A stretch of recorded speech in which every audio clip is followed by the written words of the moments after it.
My name is Susan Pond. I have the honour of being President of the Royal Society of New South Wales, a society dedicated to public interdisciplinary discussion of important matters in the sciences and humanities. I'm delighted to welcome you to part one of this special two-part series on Australia's energy future, presented by two Royal Society of New South Wales Fellows, Dr. Saul Griffith and Paterson. I acknowledge the traditional custodians of the lands on which each of us is living, learning and working today. We pay our respects to elders past and present. We extend that respect to Aboriginal and Torres Strait Islander peoples viewing this meeting. One of the benefits of the COVID-19 pandemic is that Saul Griffith, an engineer and energy entrepreneur who's lived in the San Francisco Bay Area for many years, decided to return to Australia while the pandemic runs its course.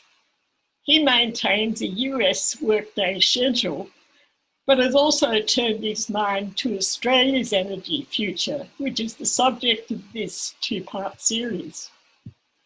Saul is internationally recognised for his detailed studies on national and global energy systems, and, just as importantly, for promoting solutions to global warming, solutions to which each and every one of us can relate. Hence the short titles for this two-part series, first being Context and Castles, and the second, Crushed Rocks. You will find Saul's extensive biography on the Society's website link that features this event. Dr.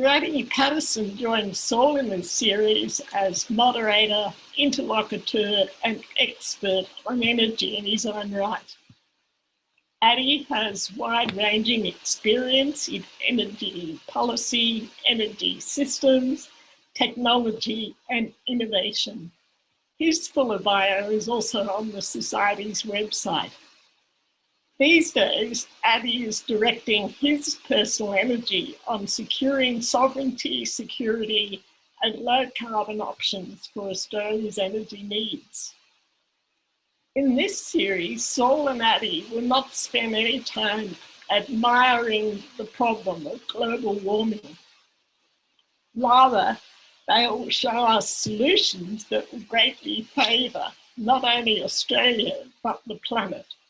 Solutions that each and every one of us hold in our hands, in our households, in our castles. Today, Saul will give a 40-minute presentation and then engage in a conversation with Addy for 20 minutes. In part two, on the 15th of September, the time allocation will be reversed, meaning that you, the audience, will have the opportunity to submit questions. You can see the email address on this slide, and it's also provided in the event notice on our website. Welcome, Saul and Addy.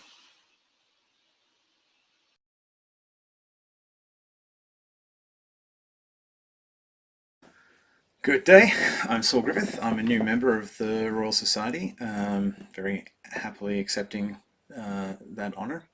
I'm here today to talk to you about Rewiring Australia, which is a two-part conversation about energy and climate change. The two parts will be, number one, about our castles, and number two, about our crushed rocks, or to say it a different way, savings for the suburbs is something that we'll cover today, trying to change the narrative around what climate solutions look like in Australia.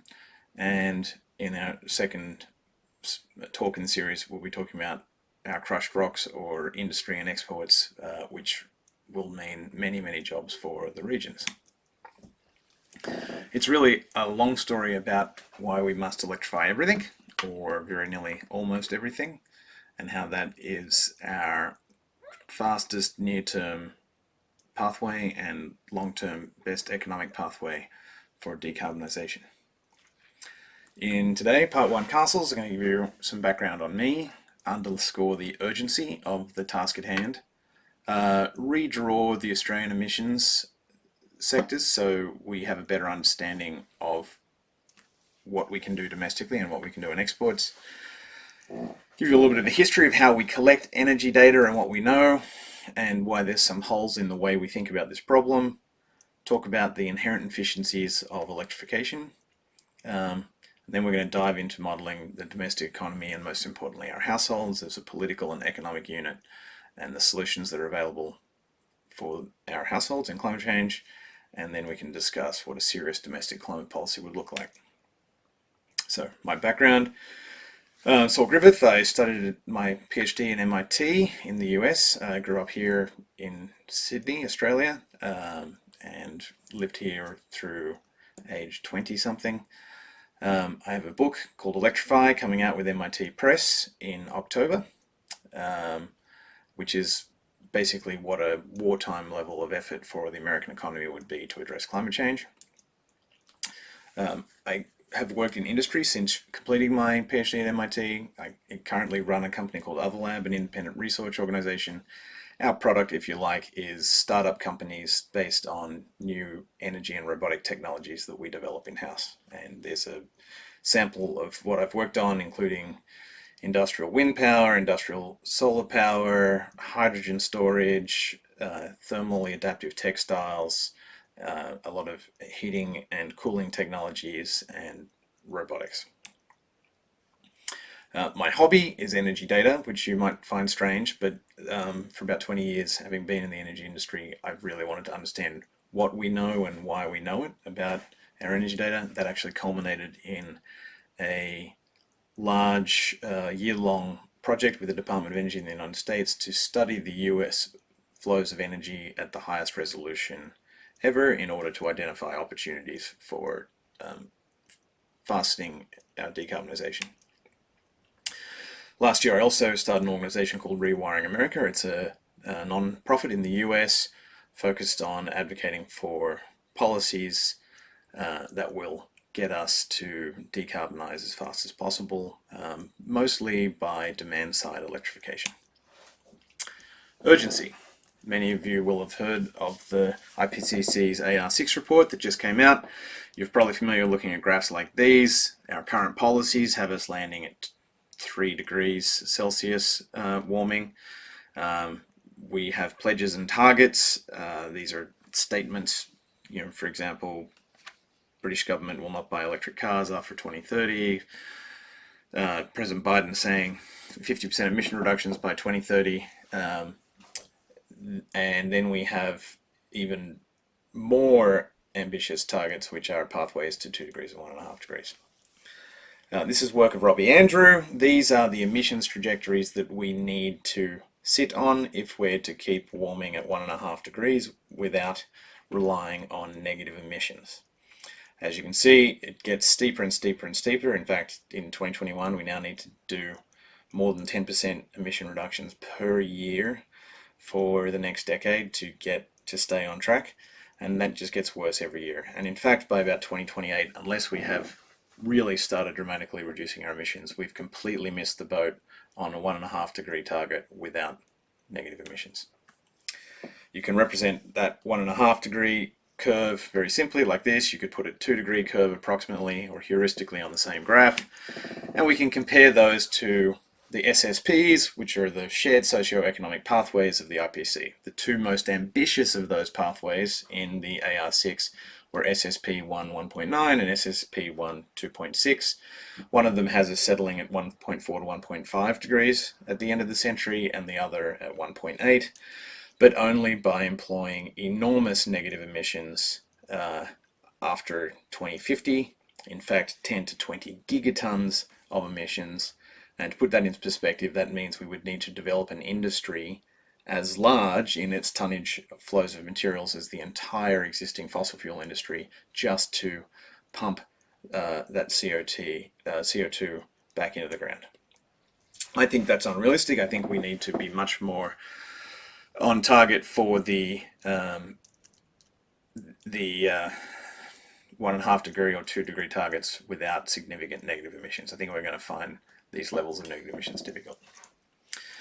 quick detour. These are technology adoption rates of things historically. So this is sort of how many years after the introduction of a technology does it basically reach 100% market penetration, meaning everyone has one. The cell phone and the color TV are the fastest things ever. The automobile took quite a long time. Flushing toilet took more than a century to become ubiquitous. Central heating, close to a century. Another way to say these things is looking at this curve. Here's sort of theoretical adoption rates you could have. So imagine that we replace every piece of fossil fuel burning equipment at the end of its life when it breaks or it fails or it needs to be retired with 100% success. So we don't buy a new fossil fuel machine, we buy an electric machine powered by clean electricity to replace it. That would give you that dotted curve in the middle. In reality, we are not producing solar cells and electric vehicles and batteries fast enough, so we would have to have a delay on that rate in the best case to ramp up industry. You can then compare those sort of adoption rates to having a high carbon tax, which would move the market but not overnight, or a low carbon tax, which would take quite a long while. Or on the other end of the spectrum, imagine you were a fascist government, you had a magic wand and you said, we're going to take back all of your internal combustion engine cars tomorrow and give you electric vehicles. That would be the magic wand. You can actually put those adoption curves against our climate targets. The market-based mechanisms all come in at 3 degrees. We really now need to stay under, have this 100% adoption rate to stay under 2 degrees. In fact, if we, the committed emissions is a concept which is the amount of emissions that a machine that already exists will emit before the end of its life. And the machines that burn fossil fuels today have committed emissions that take us to about 1.8 degrees. So to hit 1.5 degrees without negative emissions, we need early retirement of our heaviest emitters. That's why people advocate wisely for the early retirement of coal, and as close as possible to 100% adoption rates of all other technologies. 100% adoption rates for our appliances, that's basically the heating and cooling systems in our buildings that are responsible for the emissions in our buildings, including our cooking and our laundry machines. Our cars and trucks last 15 to 25 years, so it'll take 30 years to fully replace all of those at the retirement rate.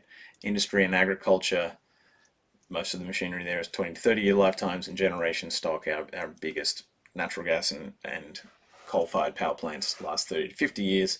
So if we had 100% adoption rate, that's roughly where they come out. And that's where you get around 1.8 degrees. This is what we're actually doing. That's why we're headed towards 3 degrees. And this is what we need to do, which is a wartime effort, which, like similar to the arsenal of democracy, which was American industry ramping up for World War II to produce the critical war materials, except this time it should be batteries, not bullets. It should be wind turbines, not airplanes. And very rapid ramp up, and then 100% adoption rates and deployment. And that's what we need to realistically stay under 2 degrees and get us as close as we can to 1.5.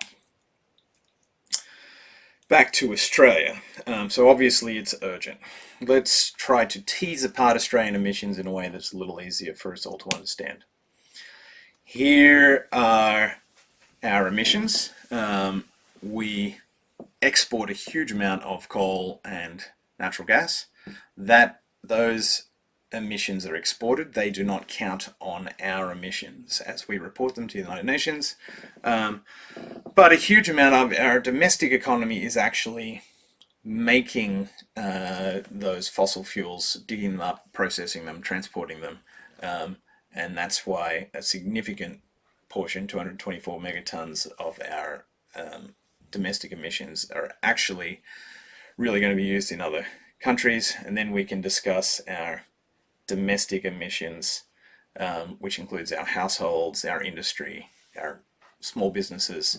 And that's really the divide between these two talks. Is I'm going to talk tonight about our domestic emissions, and then in the future about what we can do for maintaining a thriving export economy as we decarbonize.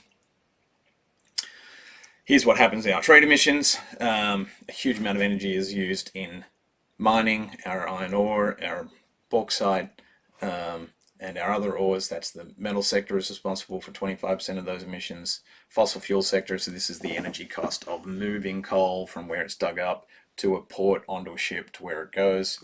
And then, of course, we are a huge exporter of lamb and beef, and that is responsible for the majority of our agricultural sector emissions that we export. Here's our domestic emissions, 331 megatons. Our households are 42% of those. Our commercial sector, which are very similar loads to our households, meaning low temperature building heat, hot water, space heat, air conditioning, electricity, and vehicles, it's another 29%. So if you take sort of our households and our businesses, that's close to 70% of our domestic emissions if you include the vehicles that are attached to those entities. Quick detour about the history of energy data. First energy crisis came across Richard Nixon's desk in 1973. This was the Arab oil embargo. They didn't really even know what it meant to the American energy economy at the time. They tasked the Joint Committee on Atomic Energy on rapidly trying to figure it out. They delivered a report that included Sankey diagrams like the one you see here, which are flow diagrams of the primary energy inputs of the economy on the left-hand side. That's barrels of oil, tons of coal, cubic feet of natural gas, in that period nuclear, because it was the darling of the energy sector at that time. And they defined arbitrary sectors: electricity sector, residential, industrial, commercial, and transportation. Watched those flows through, and then thought about the efficient use of that energy, the green tick, and where that energy was wasted, the red cross. That gave us the sort of environmental narrative that we have today. Waste is bad, efficiency is good. We've been working on that for 50 years. It gave us efficiency as policy. This is our corporate average fuel economy, or CAFE standards, which are fuel economy standards in the US that, because of the strength of the US industry, are essentially exported globally. And it gave us Energy Star appliances, the idea that if all of our cars were 15% more efficient, all of our appliances were 15% more efficient, then we would not in fact need the 15% shortfall of energy in the US economy, which was the Arab oil embargo. 50 years later, here's the Sankey diagram for the US. Not a lot has changed. In fact, slightly less efficient than we were in 1970s. All that we had is the economy grew significantly, which really is to underscore this point. The climate crisis is a different kind of energy crisis. We can't efficiency our way to zero, but that's still what people are essentially arguing for, and we need to transform our energy economy. I like to think about it, that transformation, by all of the machines that are underneath those energy flows. On the supply side, that means a small number of large machines that last 50 years. On the demand side, it's a very large number of small machines that last 25 years. Supply side, it's our power generating infrastructure. On the demand side, it's our vehicles, it's our homes, it's the appliances in our homes. Climate policy traditionally sits over on the supply side with large corporations, large machines, and large lobby groups. On the demand side sit Australians, voters, families, households, and the decisions that they make that determine their quality of life and the majority of our emissions. The joke in energy nerd land where I live is that the only thing that really changed in 50 years was that we added color to the Sankey diagrams. That's true in America, and I recently found this book and found this is describing Australia's energy situation in 1978, and it's also true of Australia. We discovered color in the last 50 years, but we didn't really substantially change the balance of how we produce and use energy. Electrification. This, I strongly believe, is our only realistic pathway to the emissions cuts we need to make. And electrification is, in fact, the efficiency. So let's take vehicles. You take an existing car, it's the status quo, 80% of the energy that you put in the gas tank is wasted. You can make it slightly more efficient with CAFE standards, but it's still wasting a huge amount. Or you can actually electrify the vehicle, and if you're providing that electricity with cleanly generated renewables or with nuclear, that car will use a quarter or 1/3 of the energy that of its gasoline equivalent. Huge efficiency win. Same is true of space heating. On the left is a natural gas furnace for space heating. You can make it slightly more efficient again, or you could use clean electricity to drive a heat pump, which has a coefficient of performance of 3 or 4, meaning you get 3 or 4 units of heat for 1 unit of the electrical energy input, and that is the inherent efficiency of electrification of space and water heating. Same is true for water heat that I just said for space heat. And in fact, one of the biggest wins of all of going to clean electricity is that our current coal, natural gas plants run at 30 to 60% efficiency. You can make them slightly better. That's some of the argument for quote unquote clean coal. But really, if you're producing that electricity with wind or solar, you have none of that, what they call thermoelectric waste. What does that mean for our domestic economy? Here's our domestic economy today. This is the energy nerds redrawing of that Sankey diagram. You can now actually look at what it would mean if you separate out the exports. So we produce 21,500 petajoules in Australia. We export a huge amount. 6,500 petajoules is the existing domestic economy. But if we electrified everything with the efficiencies of those machines using basic heuristics, Australia probably only needs 3,000 or a little bit over petajoules to produce the same amount of, same size cars, same size homes, same amount of exports, just doing it with much more efficient electrification. All of Australia, half the energy is the joke if we move to clean electrification. So let's turn to our households, the meat of what I really think is what would be a fantastic domestic energy policy and something we could be proud as a nation to take to Glasgow as a commitment. Our households, our castles.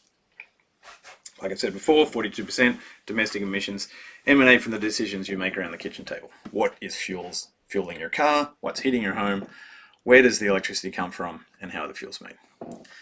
And if you really look in the details, the household is tied to all sectors of the economy. That's why you get to 42%, and that's why you get to 70% with businesses and the commercial sector.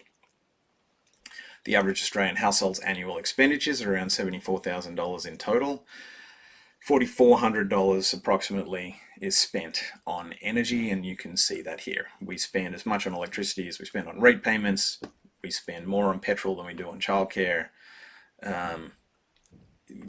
It's really quite significant. If we actually look at it by quintiles of households, the lowest 20% of households spend about 8% of their weekly budget on energy.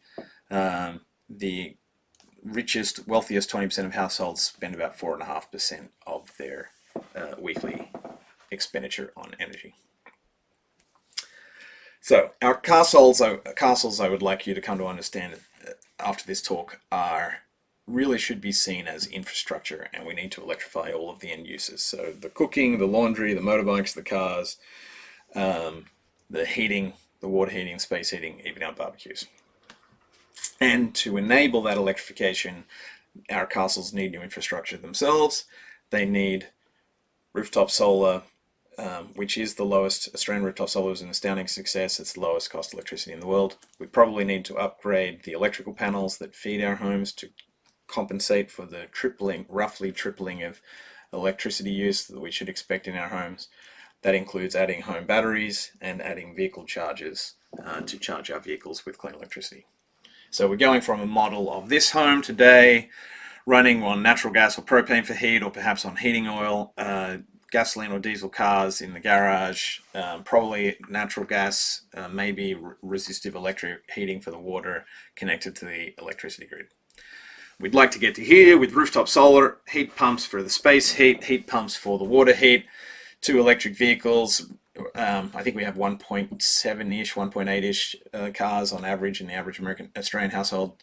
So 1.8 electric vehicles in the driveway, upgraded load center, a home battery, and electric induction cooking.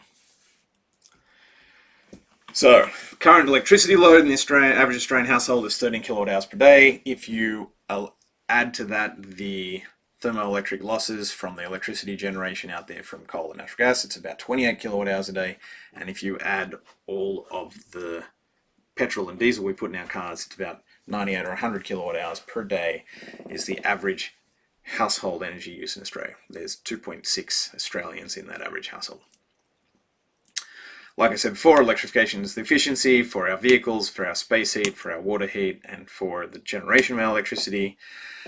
And if we took all of our things that we like to do on the left with our current energy supply in 2021 and we electrified them with technologies that are available today, electric vehicles, heat pumps with COPs approaching 4, that Australian household would only need 34 kilowatt hours of electricity. In fact, we can model that out into the future because electric vehicles are still getting more efficient, electric heating is still getting more efficient, the efficiency of everything is improving slightly, so the story continues to get better into the future. We can actually look state by state because we have the residential baseline study in Australia to understand all of the energy loads, household by household, state by state, and this is what it looks like. Largely, we're quite similar, as you'd expect. Tasmania, Victoria, ACT has more space heating. Queensland, Northern Territory have more air conditioning. Tasmanian grid is mostly hydroelectric, so they have less thermoelectric losses. But you can see the spread for our energy demand in the future is 31 to 40 kilowatt hours a day. How's that going to affect our household economics? Well, we already know today that if you took a mid-sized petrol car running on $1.50 a litre petrol, and you had the electric vehicle equivalent charged off the grid at 30 cents kilowatt hour, it's 12 cents a kilometre for the petrol car for energy cost, it's 7 cents for the EV, and if you were using, the 6 cent per kilowatt hour electricity from the solar on your roof, it'll be a little over 1 cent per kilometre, far cheaper already. Today's the astounding success of Australian rooftop solar, like I said, 6 cents a kilowatt hour. It's much, much cheaper than the grid at 30 cents. It's not yet cheaper if you have to store half of that in a battery. That would have it at about 35 cents a kilowatt hour.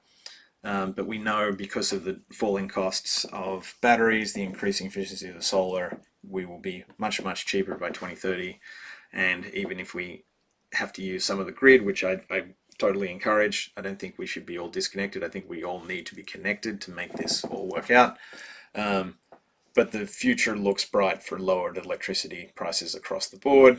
It also, and to use one example, how will that affect the cost of having a shower?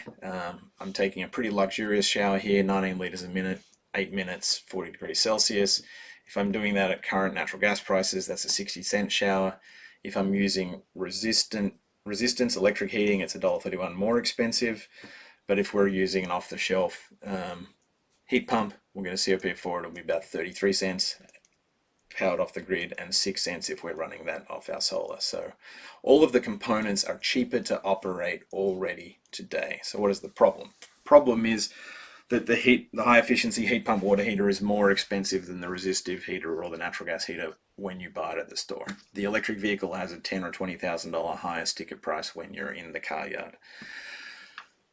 That capital cost problem is going to be solved with two things. Learning curves, which are going to, as we produce more and more, they become cheaper and cheaper, which drives cost reductions.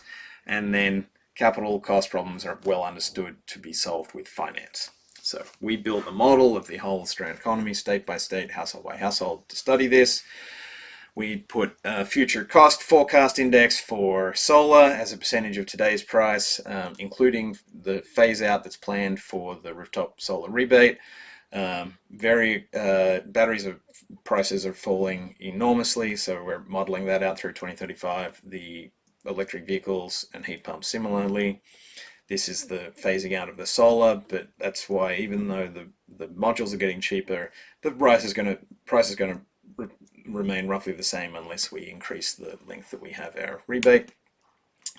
This is the last few decades of the cost of solar being reduced. It's actually, they call it an industrial learning rate. Every time we double the production quantity of solar, the cost goes down by 22%.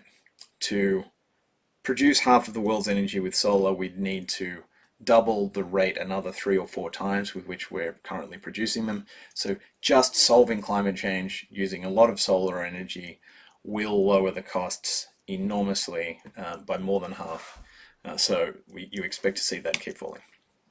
Similarly, Bloomberg New Energy Futures is predicting the sale room price of battery electric vehicles to be less than the internal combustion engine vehicle equivalent by about 2025. I think they're a little conservative. I think it's going to happen even sooner, as evidenced by the announcement of a $40,000 electric F-150 truck, the most produced vehicle in the history of the world.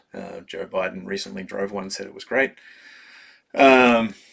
And so with all of those falling prices, what will our model say? Here's what it says. Kind of like what you might expect. Around about $5,000 a year is the current cost. If we swooped into your house tomorrow, we replace your 2 aged internal combustion engines with 2 new financed electric vehicles. We finance the upgrading of your water heater, your space heater, and your kitchen and your laundry appliances. The finance cost of all of your energy, including the finance cost of the car, would be $13,000. So this is why right now in Toorak or in Wallara you can afford to own a Tesla and boast of this lifestyle, but it hasn't really reached the mass market. We're not quite there. But look at the incredibly precipitous fall that we're seeing because of this dropping cost of batteries, and particularly driven by the falling cost of the electric vehicle. So by roughly 2024, we're at parity with our current energy costs. 2025, you're saving $1,000 a year, and then it just keeps on going. The story gets better and better. And just for the appliances, so ignoring the vehicles, that crossover point's about 2023, and then by 2035, we're using half of the money in 2021 dollars that we are today to run all of our appliances. There's those appliance savings per year. And then here's the savings, including the cost difference of the EV up front. And so if you electrified in 2021, it's going to cost you $8,000 a year more. But by 2030, you'll be saving, the average Australian household saving $5,000 a year. And by 2035, $6,000 a year, relative to what they're spending today for all of these, call them luxuries, call them necessities, energy services. We can look at how those break-even points work state by state. In the states with less heat and more driving, happens a little bit earlier. Hence, Northern Territory and Queensland win the race. And then you can see the same for appliances here. The more heat you use and the colder your climate, the slower it is to realize these. But it's really, we're only talking a couple of years. You could see, does the interest rate help? Absolutely. So in 1936, Roosevelt, in response to the Great Depression, invented something called the Federal Housing Authority, which was the government stepping in the US, declaring the American suburbs infrastructure and offering government-backed mortgages. They in fact invented the modern 25-year mortgage, and that got people back to work, and that helped finance the build out of the American suburbs. Australia inherited that model of government not interfering necessarily, but promoting home ownership and investment in your homes through low interest rates. So if we could finance all of these things at 0% or 2%, which is roughly where home loans are right now, it certainly makes in the near term a difference of $5,000 a year. But actually, because of the falling costs, we could use this type of interest rate stimulus for the next decade to help these things, and I think that would be fantastic policy. But eventually, even if you're buying these things on your retail credit card, you'll still be a long way out in front.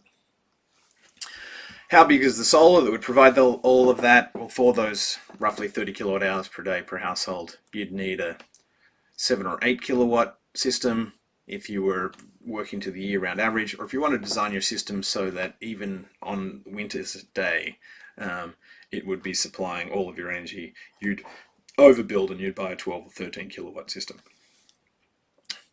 Completely within the realms of the average Australian rooftop. So most people then say, well, how on earth are we going to balance that distribution grid? This is what everyone is driving fear campaigns, that we won't be able to make all of the loads match the supply is variable, there'll be a cold day in winter where the sun doesn't shine and the wind doesn't blow. How's it all going to work? Well, we can actually look at these things, and we have very large data sets now. This is a data set that I'm working with in the US. It's 36,000 real homes. We actually look at collections of homes, sort of substation and below. And if we look at that top left graph, this is when air conditioning comes on in March in Georgia for 83 homes relative to the solar production of that day, about 4 hours later. Cooking, as you might expect, a little bit in the morning, a little bit of spike around lunchtime, but most domestic cooking is in the evenings, about 4 hours after, 6 hours after the solar peak of the day. Clothes drying, some people apparently do it before they go to work, some people do it after the kids have gone to school, some people do it when they get home, and some people apparently do it overnight. And our heating obviously ramps up heavily in the evening, heating overnight, and so it actually lags the solar peak by about 12 to 16 hours. This green one here is troubling. This is EV charging. You'd have to say that people treat their cars like their cell phones. They park them on their nightstand and they charge them while they sleep.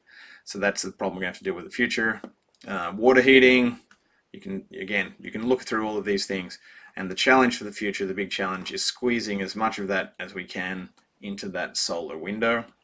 That's going to be done with batteries, both chemical as well as thermal.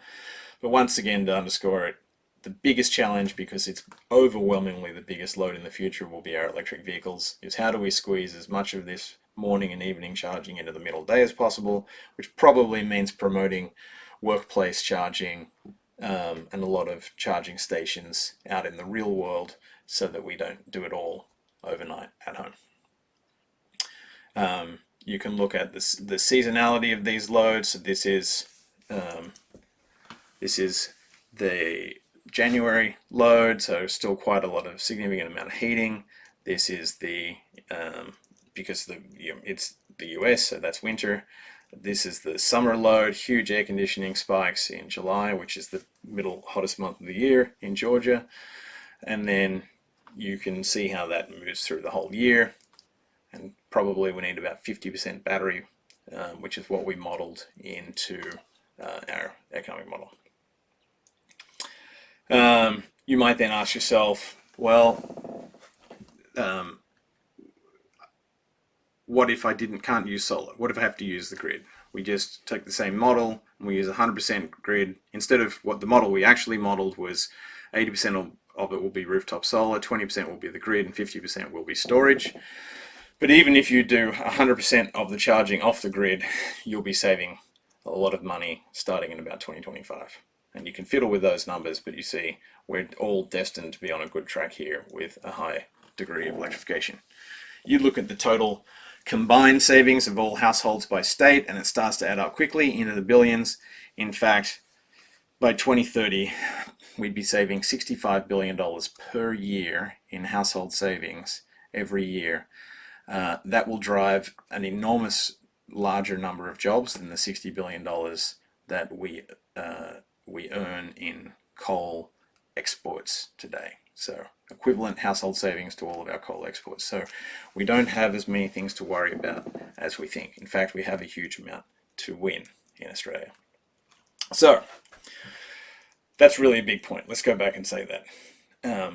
The savings in the suburbs are going to be enormous. Australia can go first. We're the first economy in the world where this is true. Why is it true here first? Because we have very low population density. That makes our natural gas grid and our electricity grids more expensive, so the prices of natural gas and retail electricity are higher. We have high petrol taxes. We don't make any of our own petrol, so those prices are also high, and we have the lowest cost of rooftop solar in the world. That is why Australia, if you were choosing one lucky country to go first and to save the most money while showing the whole world how to solve climate change, it's Australia. And we have $65 billion a year in household savings as a carrot to take us there. So what does serious domestic climate policy look like?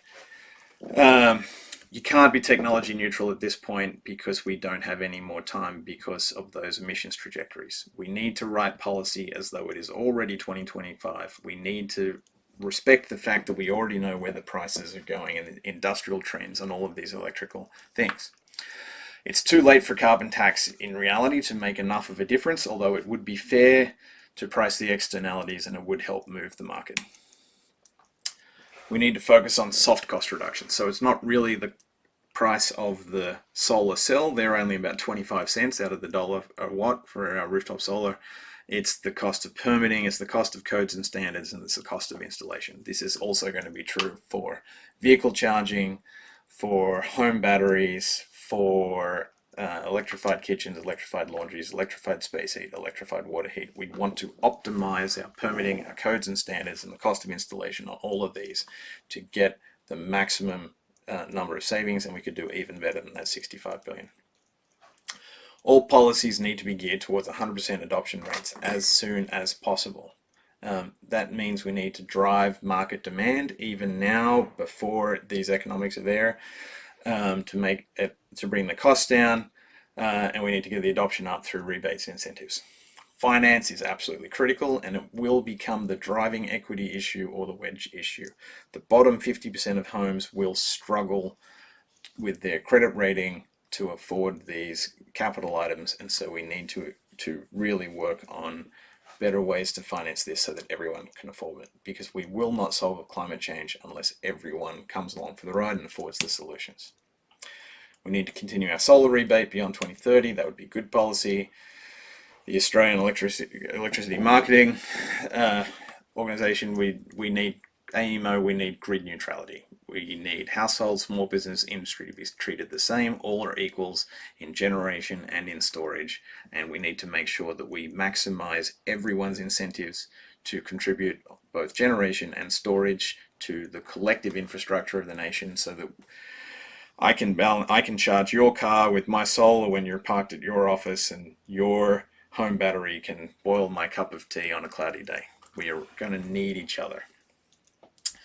One of the solar miracle in Australia was driven in no small part by our training and certification program, which eliminated a huge amount of soft costs and trained a workforce. We need to do that same type of excellent policy for EV chargers, for heat pumps, for batteries, and for whole house electrification. This will be millions of jobs. We should all be celebrating our Sparkies and our HVAC technicians, because it's going to be those fluoro-collar jobs that drive this economic miracle as we address climate change very, very rapidly. We need EV subsidies, we need a public EV charging network, and for the reasons mentioned earlier, we need to do workplace EV charging. Our schools, our churches, our shopping malls, they need to be everywhere. You could also, while on the topic of transportation, because it is our vehicles that drive our energy use in Australia, because we have a mild climate and we've got a spread out population. This is the histogram of vehicle miles traveled. The majority of our trips are less than 5 or 10 kilometers, and they're done at slow speeds. So this is a graph of the speed of vehicles versus the watt hours per kilometer that they consume. We should be figuring out how to have a Cambrian explosion of tiny electric vehicles in the electric skateboard, electric bicycle category, down at 20, 30, 40 watt hours per kilometer. We should be encouraging bicycle lanes and lanes for all of these small electric vehicles. We should be encouraging slightly larger electric vehicles like electric mopeds, electric neighborhood electric vehicles. This is like the K class of vehicles in Japan, which gets special tax breaks for being small and light and for largely sticking to 50 and 60 km/h speed limit roads, because that's going to make a huge difference compared to the 250 to 350 watt hour per kilometer vehicles, which are our traditionally sized cars and trucks driving 110 km/h. You might ask, what about trains? Absolutely, we should have a lot of public transportation, but quite honestly, in terms of watt hours per kilometer per passenger mile, it's this profusion of small electric vehicles that are really going to drive us here in Australia. I'd love federally guaranteed loans, and I'd love finance assistance to low-income households. I really want to emphasize that point. And because so much of the action is on the distribution grid, how we're going to do demand response, load management, we need distribution grid sandboxes. This is an idea that is already out there. We need more experiments. We need integration and flexibility. This will be where Australia creates the startup companies and the technologies that we will sell to the rest of the world, because we're going first on this journey. We are decarbonising with our distribution grids first. Efficiency is not enough. Efficient electrification is the key. That was part one, castles or saving for the suburbs. In the next talk, I will talk about crushed rocks or exports. That'll be about hydrogen, biofuels, our fossil exports, about steel, aluminum, and our other metals, copper, lithium, uranium, about meat, and whether we're going to be 2, 3, 4, 500% renewables. It's also, like our story on households, this is a great story of jobs for the regions and a booming Australian economy if we aggressively go after climate change, much more so than we have in policies so far. Thank you very much. I'm Saul Griffith, and that's a hopeful story about what we should be doing in rewiring Australia.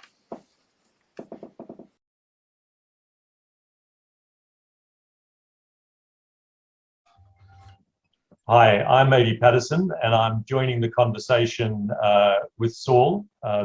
Saul, thank you for a really great introduction to this deep reflection on how we need to change our electricity system and how we need to change our lives with that in order to get the lowest carbon future that we can possibly achieve. One of the things that's in my mind is if we think about households making the change in the suburban setting with the ability to put panels on the roof and install batteries, and we move in our minds into the cities and we think of the tower blocks and we think of the people in those settings, how does the understanding from the point of view of the people who are in those settings, how do we get them on side? How do we bring them into this discussion? I love that question. I think there's a few facets of it. You make me aware that maybe people will take my presentation too literally, that exactly this prescription is the right for every single household. That's the challenge of working with a mythical average household, of course, of which there is none. I've done this analysis now for multiple countries, a few in Europe, for America and the US, and for Australia. And Australia, like the US, very high levels of single home ownership, 70 to 80% of people, very suburban, low population density. Australia has the dubious distinction of the largest rooftops because we have the largest homes in the world now at 240 square meters on average, I think. So in some respects, the romance novel that I just presented curiously works extremely well for the suburbs, which historically have been a place of ridicule for environmentalists. And in fact, there were some fairly poorly researched studies in the early 2000s that said that New Yorkers had the lowest energy footprint and carbon footprint in the US, but that's because they didn't consider all of the products and goods and services that were imported into New York City. They were just talking about the energy of these high rises. And so the act of living in high rises and high density is good, but you still have to get that energy from somewhere. So the romance novel that I just presented as a hypothetical will absolutely work very well for the Australian suburbs, and the Australian suburban rooftop supports enough solar to nearly, but probably not completely, go off grid. And in fact, I'm not encouraging completely off grid. I think we probably should be sourcing at least a third of our energy from the existing grid, and we model that in.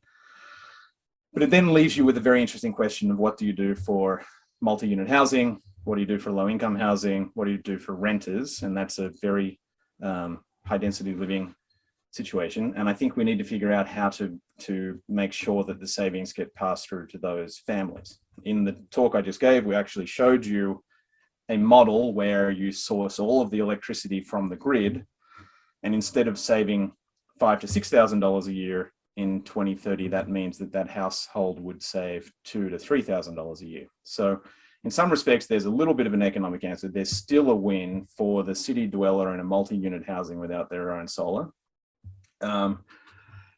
But I think that, so it sort of says this, we're still going to win. The really difficult question in my mind is for renters, and how do we pass through the savings to the families who are not homeowners?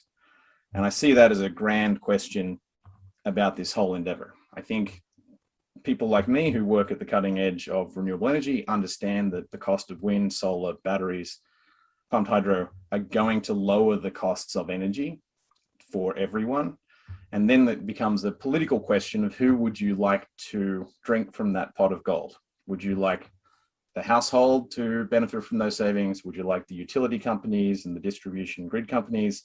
Or would you like industry or someone else? And I think if I was trying to create a retail politics for the historical moment we live in, where we need to solve climate change very quickly, but we still don't have a plurality of people in wild support, I would be advocating for saving that money to the household, because that's where the voters live. That's really helpful, because I think that brings it to the real place where politics intersects with the vision, and you've dealt with the one really important one, is that we have got a distributed population, you know, from people who've got these massive houses through to people who are renting and who might be doing it tough. But the second part of that is the art of the possible. And in the art of the possible, we might not be able to achieve as a society the type of momentum you describe, where we do this with a great deal of intensity.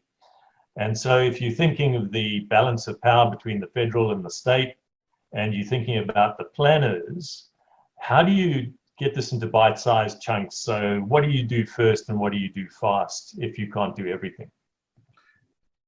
Well, I think Australia is a particularly interesting crucible for your question. Firstly, because of our distributed population, the high relative cost of our electricity and gas, we are the country in the world where the benefits from these savings will be realized first. That is in high conflict to the politics that we see both federally and at state level. There's actually a surprisingly small amount of federal policy that really impacts the household. What the federal government can do is support and subsidize and underwrite industry. And that's actually why the majority of the Australian climate debate and climate conversation has been fear-based, fear of loss of industry, fear of loss of exports. But at the state level, where the policy mechanisms actually are about the regulatory environment, which affects the end costs of these things. It's about the taxation environment, etc. The states actually have the biggest levers. And I think if you cherry picked the best electric vehicle policy from the states, the best electrification of space heating and water heating to move off natural gas of the states of Australia, you could glue together a nearly perfect policy prescription. And I think most of the heavy lifting will be done at the states, but they are still facing headwinds at the federal level, including now with AEMO, the Australian Electricity Market Operator, and where there's federal hands on that ball that are not writing the rules in a way that will be most beneficial to the household. And I think if we could fix only one thing in Australia, we would fix that, because if we fix that, we will quite literally enter the future 2, 3, 4, 5 years, maybe a decade before most other countries, and we could benefit from creating the industries and the companies that export that technology to the world. That would make me proud to be an Australian. And that's really, it's that market operator lever at the federal government that has the biggest influence. And then I think the states are sort of pretty quickly moving in the right direction. I think we'd probably have great agreement about the challenges of the market operator not becoming a market actor by accident, and really staying at the level of trying to create a real market for the electricity and moving forward. You know, batteries have been very much in the limelight over the last period of time, including the new Tesla battery in Victoria, the Victorian Big Battery, I think is its acronym, VVV, sounds like a beer. But I was just wondering your perspective on the placement of these types of resources and where they fit into the overall equation. Given that, you know, these big batteries, they are big, they're an institutional infrastructure in its own right. Some people might argue they're better off close to the wind farms and the panels at the level of grid support there. Other people see a great value in democratizing the market and having it closer to the household. If you were kind of able to place the batteries optimally, both for the grid and for the outcomes that you're talking about, what would you be doing with big batteries at the moment? I love your question, and I'm going to answer 3 questions in response to it. I think my answer is batteries, batteries everywhere. So it is obvious to everyone that we will need to move our loads towards the solar peak in the middle of the day. Wind will help us in winter. You know, across the continent, transmission systems will help. You know, the sunset in Perth could be helping the early evening in New South Wales and Queensland. If we connected across the continent, that would be a great idea. More geographic distribution of your generation helps you deal with the intermittency problem. So that's a very big win that we could realize here if we plan well. Something that is not quite storage or a battery, but is highly underappreciated is overproduction. So solar, as you heard on your rooftop, can produce at 6 cents a kilowatt hour. My industrial solar company is bidding on projects at under 2 cents per kilowatt hour. Solar is very, very cheap. Wind, 3 or 4 cents, very, very, very cheap. If you look at the total year-round loads, we've come as a renewable energy industry from a place of scarcity. Like, we have to use efficiency, we have to shrink things. And so everyone always asks ourselves, how do we get to 100% renewable? But the real answer is probably 120 or 150% renewable, because, you know, Australia has a very mild climate, and we're reasonably far north relative to the equator. So we have about twice as much solar in summer as we do in winter. We did a study in the US that showed if you built oversupply of about 20% of your wind and solar, that is the cheapest way by far to deal with those seasonal storage problems, because you're not designing for the summer peak in solar production, you're designing for the summer minimum. And 20% oversupply at 2 cents or 6 cents a kilowatt hour is, you know, fractions of pennies. That's much cheaper than you'll remember from the presentation I just gave. Batteries, even if we're very, very optimistic about electrochemical batteries, are going to be 5 to 10 cents a kilowatt hour cycle by around 2030. So I think oversupply, long distance transmission will make a huge difference. And then I think we need to think not only about electrochemical batteries, but using the natural inertia of our home heating systems. We already do this. People purchase low-cost electricity. They heat the water in their hot water heater that has a storage tank, and then they use that heat later. That's the largest stationary load in the grid that is an industrial, is our collective water heaters and space heaters. So I think we will convert a lot of those to very, very cheap batteries. Those are sort of 0.5 cent, 1 cent a kilowatt hour cycle. Then we'll have a whole layer of electrochemical batteries on top. The biggest one, of course, is going to be in our collective vehicles. That's why I really advocate to charge those vehicles during daylight hours, which means probably in workplaces. Then that leads, so I've probably answered 2 of the questions you didn't ask, and then to lead to the 3rd question, which is closer to what you asked, is so where, I think about this question is, where should the batteries sit if we're trying to make this whole system the lowest cost? And you can sort of think of 4-ish places. You can put them way out at the industrial utility scale solar and wind plants. You pay some round trip efficiency cost for those. They may not want to balance everyone's load. They may only be trying to balance that particular renewable resource. That might mean low utilization. I think they are reasonable, but may not be the lowest cost. There's obviously the battery on the side of your house. They are currently installing in Australia at $1,100 to $1,300 per kilowatt hour, which astonishes me. The cells inside them are about $150 a kilowatt hour. That's what I purchase them from when I'm doing prototyping projects. You ask what the big difference is. The big difference is regulatory costs, soft costs, early market adoption costs. But the fact that you have to protect them for fire safety. If you're putting them in your garage, you have to make sure your electric car can't run into it and cause a house fire. So that regulatory cost is highest. So I don't suspect ultimately that that will be the cheapest place either, although it does give the most control to the consumer. So some people will buy it just because they'd like to consider themselves off grid and robust. The other two places you can imagine putting them are in the appliances, in the stoves, in the ovens, in the barbecues, in the hot water heaters, throughout the house. The advantage of that is they're installed at the factory. They don't have any soft costs. They'll be certified with the product the same way, you know, everyone has multiple versions of these batteries sitting on their desk, in their laptops, in their cell phones, so they'll just be distributed. That might lead to the fastest adoption rates. That could be a cheap pathway. The other place where they could be is in the distribution grid. And that's one of the places, for example, where the Tesla big battery in Victoria is.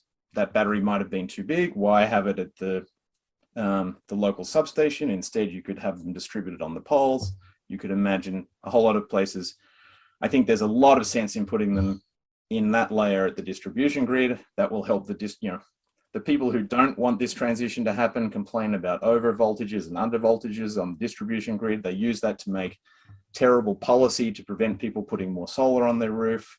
But if we put a lot more storage at that distribution layer, that could very likely be the cheapest. And then the question is, should they be in these giant centralized facilities like the Tesla one where a fire caused a failure, or should they be more distributed? I don't really mind where in all of those four places they are. The reality is renewables with batteries will be much cheaper than the existing grid very soon.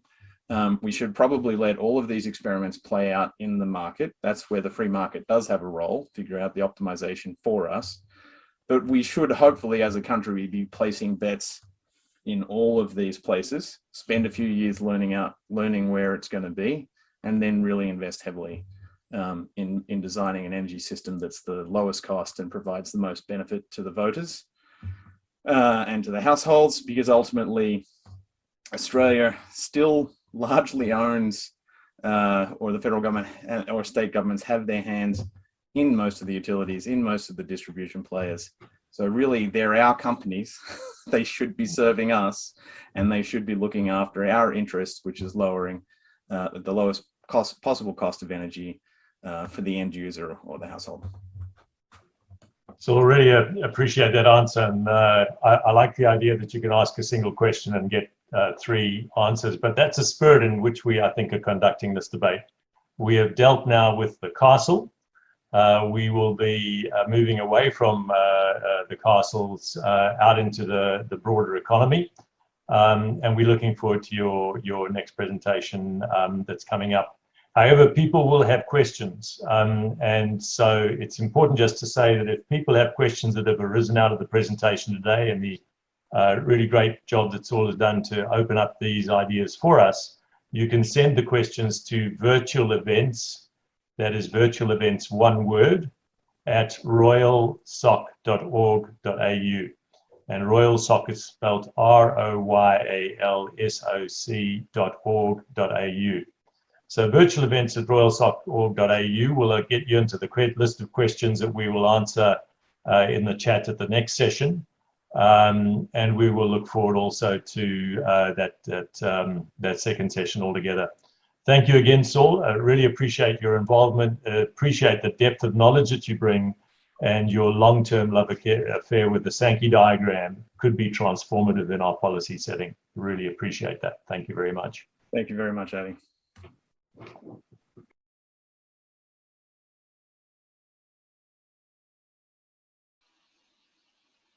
Please join me in thanking, on behalf of the Society, Dr. Saul Griffith and Paterson for providing their expertise and insights in this session on the future of Australian domestic energy. Their optimism is refreshing but grounded. Do join us on the 15th of September for part 2 of this series, during which Saul and Addie will turn their attention to the arsenal that we can bring to bear on our export economy. do take the opportunity to submit questions for part 2 using the email address shown on this slide. So I close this session now by thanking all of you for attending, and see you at part 2.